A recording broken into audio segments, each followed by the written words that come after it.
sunod na. We now proceed to other matters. Are there other matters? Yes? Mr. Chair, may I be recognized? Mr. Chair, I have a matter to bring before the Regional Peace and Order Council concerning our LGU performance audit, including the Regional Peace and Order Council functionality audits. So with that, Mr. Chair, I respectfully move for a resolution requesting the Council for Good Local Governance through the Chairperson, the Honorable Secretary of the Interior and Local Government, Attorney Benjamin Avalos Jr. to take cognizance and jurisdiction of the following local government unit performance audits, local peace and order council functionality audit, local anti-drug abuse council functionality audit, child-friendly local governance audit, and the Gawad Kalasag performance audits to excellence on disaster risk reduction and management for LGUs to rationalize and integrate these LGU audits in the seal of good local governance system. So, Mr. Chair, allow me to read the whereases of this concern.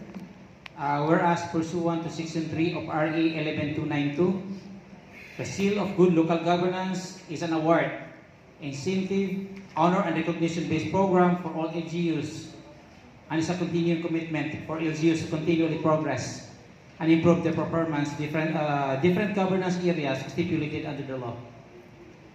Whereas Section 2 of RA 11292 also provides as a state policy to recognize the good performance of local government units in transparency and accountability in the use of public funds, preparedness for challenges posed by disasters, sensitivity to the needs of vulnerable and marginalized sectors of society, implementation of health programs, investment and employment promotion, protection of constituency from threats to life and damaged property, and safeguarding the integrity of the environment.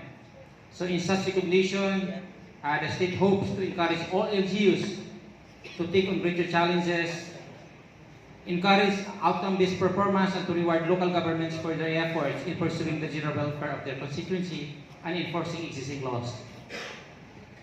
So whereas it is believed that the LGU performance audits sought to be rationalized and integrated in the SGLG system could be catered in the following governance area components of the SGLG, namely peace and order, social protection, disaster risk reduction and management. Whereas it is believed that it is a CGLG that has the mandate of law to have jurisdiction of LGU performance audits. Whereas rationalization and integration of the above-mentioned LGU performance audits to the SGLG assessment criteria will lead to cost efficiency, effectiveness, and do away with duplication and LGU performance audit overlaps.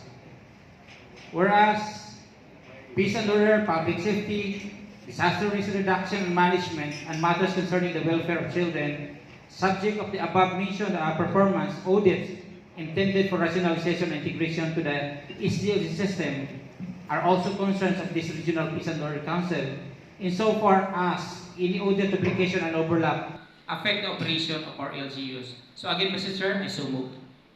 Thank you, Mayor. So we have that motion for the adoption of that resolution as expressed by Mayor Mambay.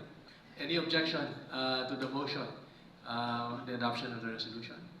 Hearing none, duly seconded, so resolution is approved and adopted. Thank you, Mayor.